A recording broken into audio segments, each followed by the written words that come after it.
For the longest time, we treated the Earth's resources as endless. But as scarcity catches up, the value of what we once took for granted is changing fast. Hello and welcome, I am Sadhika Tiwari and you're watching Eco India. For example, we once believed that we could take endlessly from nature and it would just replenish itself. But now we're looking for new resources, alternatives, and even seeking value in what might seem useless. But now the real challenge is to rethink how we use what we already have. Because how we manage the environment's resources will dictate our chances of survival. As global temperatures rise, the need to pull out carbon from the atmosphere has become urgent. And it's not just power plants or big factories. Agricultural activities contribute to nearly 30% of total global planet warming emissions. That's huge. But it's fascinating how sometimes the solutions to complex climate problems come from unexpected places like crushed rock. In India, some are experimenting now with volcanic dust, spreading it on farmland and claiming that it not just traps carbon but also improves crop growth. But can all of this really make a dent in our emissions? And what are the trade-offs? Let's head to Madhya Pradesh to find out. The farmland outside Seoni, in the heart of Madhya Pradesh, is desperately dry, thanks also to excessive use of fertilizers disrupting the soil's natural balance. Around 40% of the state's economic output is generated from agriculture. But crop harvests are diminishing, and the more recent deployment of heavy-duty tractors has made the soil so hard in places that it can no longer absorb and retain enough water during the rainy season. And the consequences are all too familiar to local farmers like Devendra Kumar Alke. Because of the hardness of the soil, the crop yield has declined, and because of this, farmers are facing significant losses. This year, he tried out a new idea. He applied finely crushed basalt rock on 2 of his 4 fields and says the difference is clear to see. The 2 treated fields have fewer pests, healthier crops, and better soil, which has a higher level of water retention again. This is the soil from one field and this is soil from another field. This one has more moisture and this one has less. This grey powder is being tested on several farms near Seoni for improving soil health and trapping carbon dioxide, a greenhouse gas warming our planet. Rocks contain minerals that naturally absorb CO2. When crushed into fine dust, they can absorb even more. Scientists call this faster process enhanced rock weathering, or ERW. When that acidic water hits rocks, it chemically dissolves them. So that dissolution process releases nutrients and it also releases an aqueous form of carbon called bicarbonate. So those nutrients can either be taken up by plants or they could be released from the soils and enter the rivers and eventually wind up in the ocean. Minerals in the rock dust, when mixed with rainwater, dissolve, absorb the CO2 and lock it away for thousands of years. Supporters of enhanced rock weathering say it could capture carbon on a large scale. Though the exact amount removed is hard to gauge, companies like Mati Carbon see big potential in selling tradable CO2 certificates that offset emissions elsewhere. And their business model includes working extensively with small-scale farmers. I could see that we could scale this in this decade, and it was a gigaton scalable pathway. At the same time, it could actually support and help a lot of smallholder farmers and make them climate resilient. Tests are first carried out in the lab to determine if a plot soil will benefit from the basalt rock dust and the additional minerals they release. Even then, there can be no guarantees. The uncertainties lie in how large the system is. So if you think about enhanced weathering and the whole system, you apply the rocks to the soils, but those dissolved products, once the basalt dissolves, have to make it from there through the soil system, enter the rivers, and eventually wind up into the ocean. So that's quite a huge system to take into account. Another challenge is monitoring the entire process and determining exactly how much CO2 is being absorbed and where. You're applying these rock powders. Weathering is very, generally slow process, even when you're enhancing it by increasing the surface area of the rock powders. It's still a slow process. And there's a lot of background noise when you apply these rock powders to soil. You have natural soil weathering and microbial processing. And there's a lot of background noise that makes it difficult to detect a weathering signal or how much CO2 is being removed.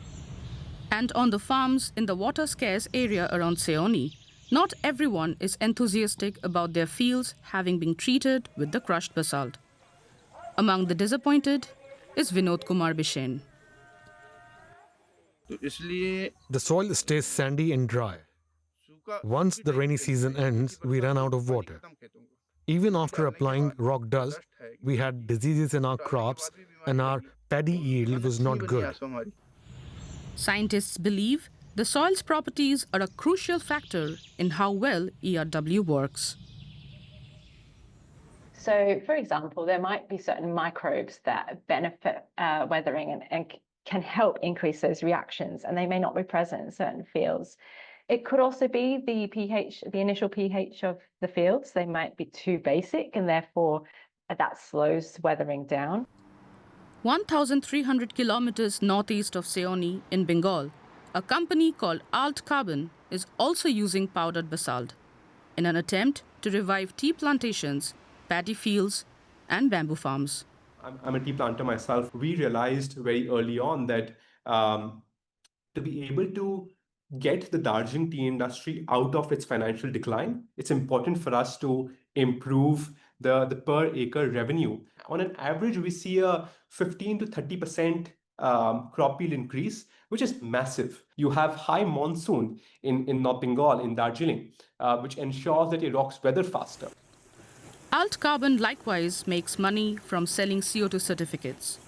The rock itself is mostly sourced from nearby mines, which enhances the economic viability and sustainability of such companies. One study suggested that the quarrying and mining industry creates about, I think it's 4 to 7 billion tons of rock annually of waste fines, which could be exploited. I think 20% could be exploited for enhanced weathering.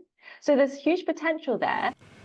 We don't yet know the long-term impact of the basalt dust.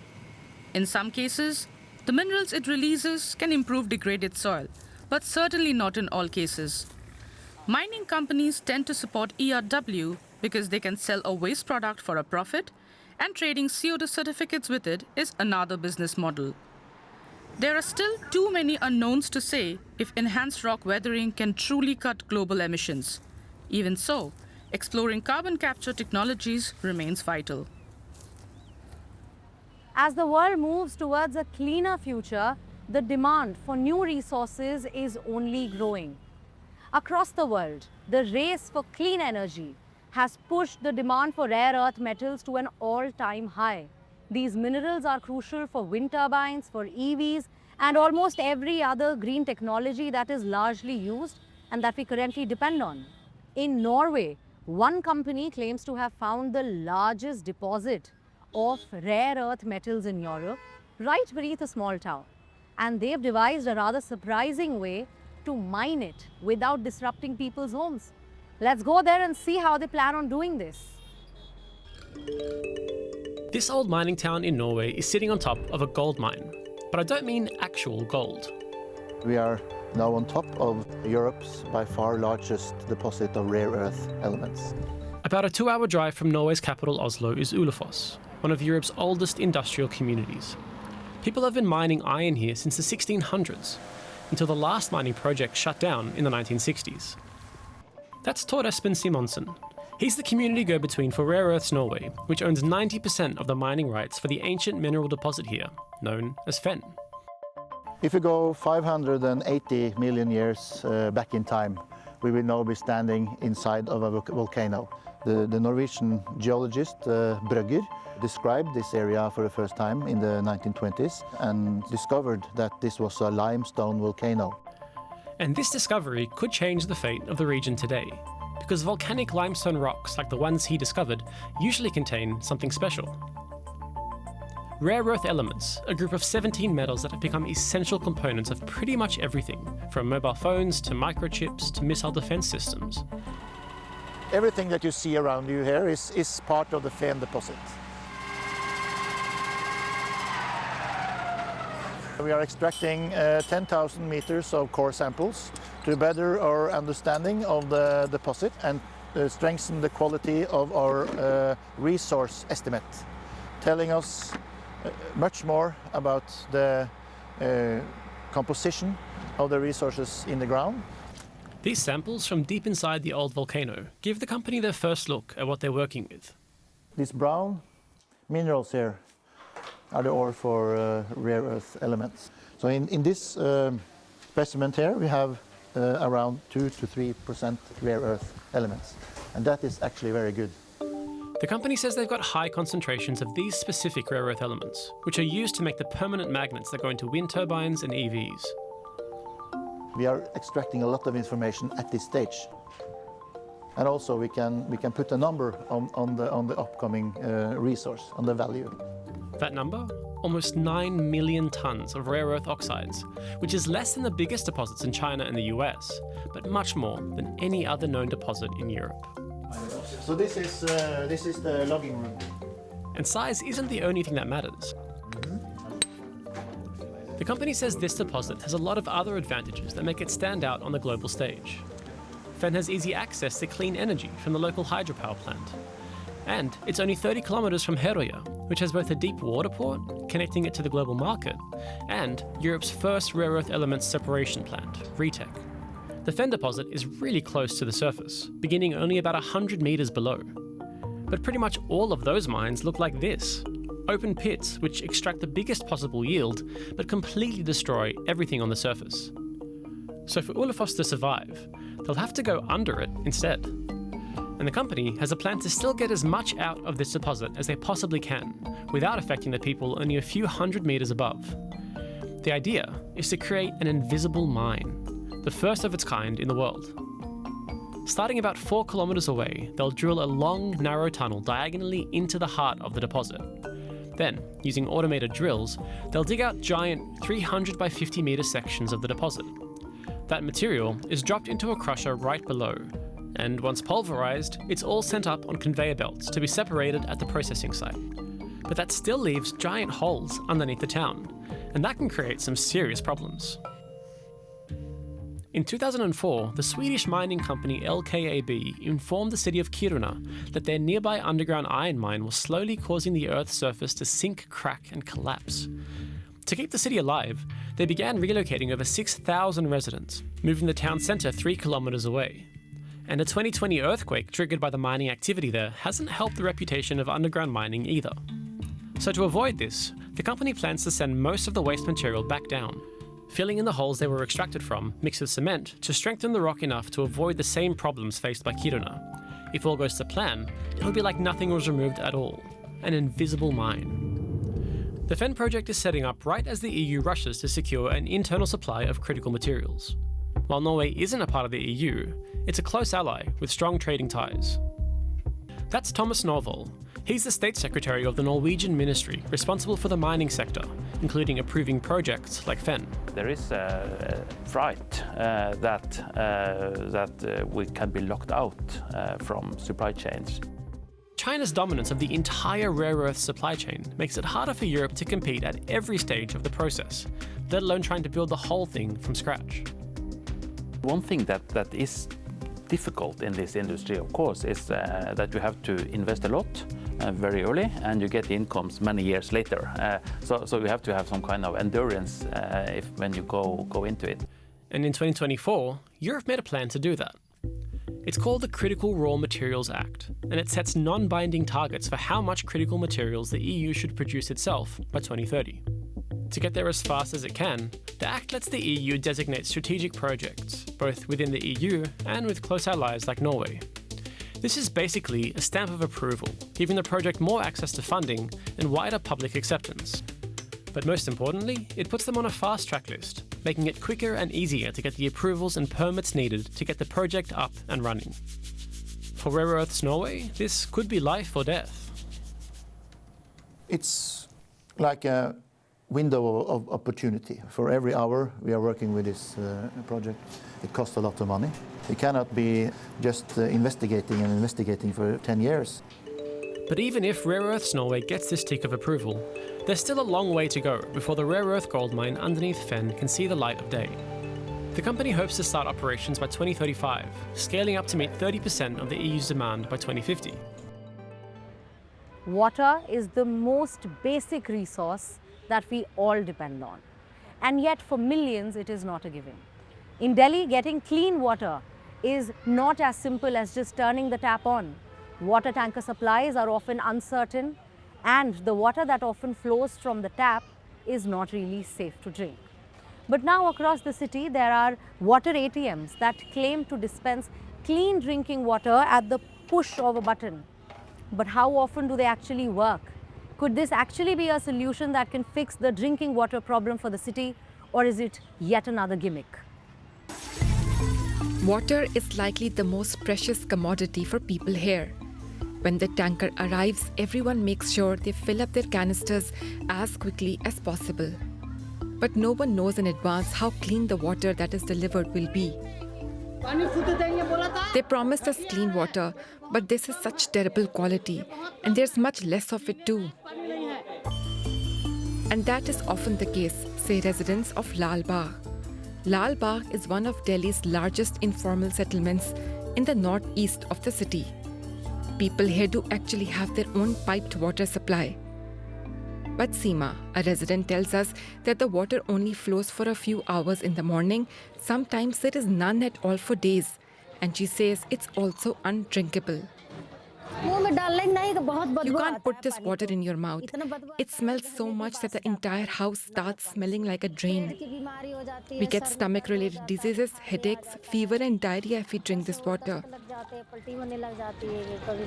We have to buy filtered water for cooking. Because the water we get is so dirty, we can't cook with it.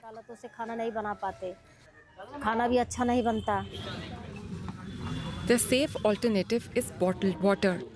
Almost half of those living in Delhi's informal settlements rely on this for drinking and cooking. Some tell us they can spend up to a tenth of their monthly income on water alone.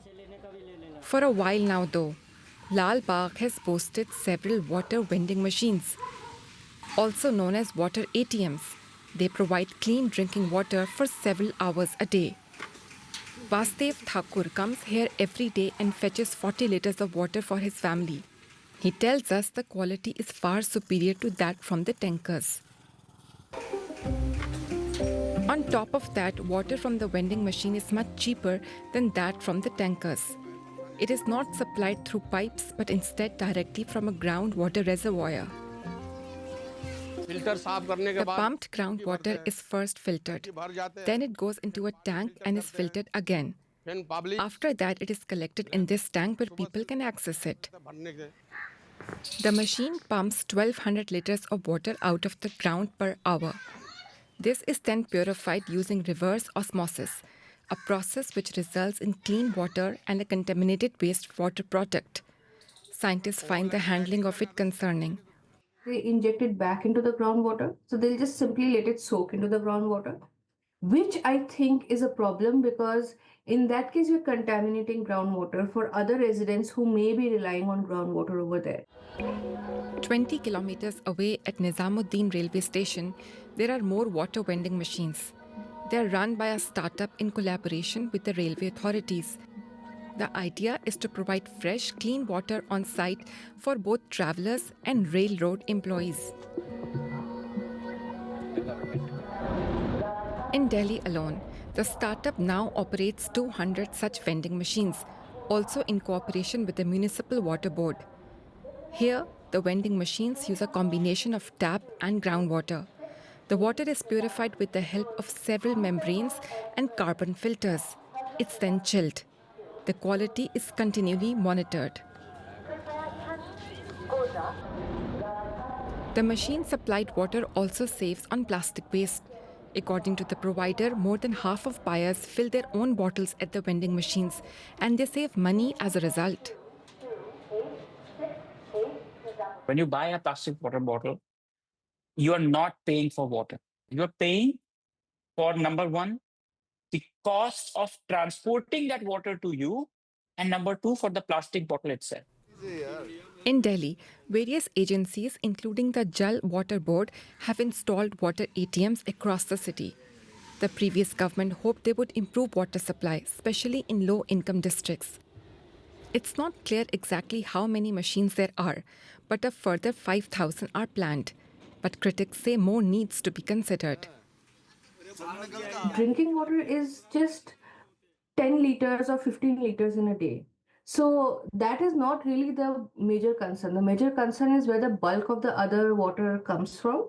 So if you have to rely on tankers or uncertain water supply for the other part of the domestic water that you need for hygiene, for washing, for cooking, for cleaning, then it really doesn't provide a solution. Back in Lal Bagh, Pintu is a water vendor. Every morning he sells filtered water to neighborhood families. It's purified by a private company. Clean water has long been a business model in Delhi, and it will probably stay that way for a while. A modern water and wastewater management system in the city would be more sustainable, but building it is costly and will take years. Until then, water ATMs could relieve the strain on the city's water supply. Resource implies that it is something of use, of value. And value is a subjective, ever-evolving term. India produces tons of bananas every year and just as much waste from the stems and the leaves. But even this supposed waste can be a resource. In Tamil Nadu, an entrepreneur is transforming discarded banana fibers and creating livelihoods in the process. Let's go meet this team. In Tamil Nadu, plantations like these grow the region's favorite fruit, bananas. Massive plantations also produce a great deal of waste, but what used to be burned or dumped in landfill has proven to be a booming business for entrepreneur Vanita.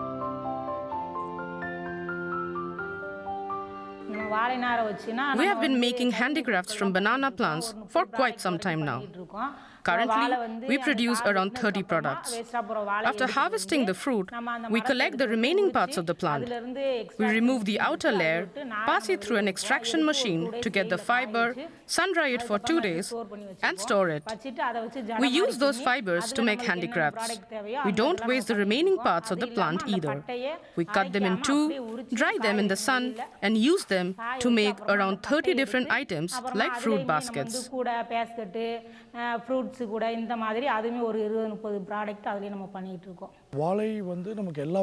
Every part of the banana tree is useful. We categorize it in two stages, harvest and post-harvest. During harvest, farmers sell the fruit. Nowadays, the banana leaves are sold too. But that doesn't generate much income. Earlier, farmers had a clear idea of their revenue, up to 2,000 rupees or 20 euros per tree each harvest.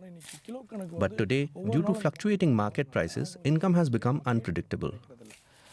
So we decided to create value-added products from post-harvest materials. That's how this initiative began. In the beginning, many people questioned what I could possibly do with banana fibers. I felt disheartened at first. But now, by successfully running this business, I have proved them wrong and proved myself. Today, about 15 to 20 people are working with us. All our workers are women, and our products are now being sold across India. We are exporting to Tirupur, Chennai, Kolkata, Karnataka, and we are very proud of it. The women here have become independent through upcycling, and they are looking forward to growing more. That's all for today's episode. It's easy to forget that everything that we use, build, and depend on comes from the planet's finite resources, and which is why it is very crucial for our own survival to use these resources wisely. Are you seeing any such ways for efficient usage of these resources, or to reduce consumption, or any alternate resources being found around you? Tell us, we'd love to hear. And do not forget to follow us on our Instagram at DW_environment. I will see you next week with more such stories. Thank you so much for joining us. Until then, take care, goodbye, namaskar.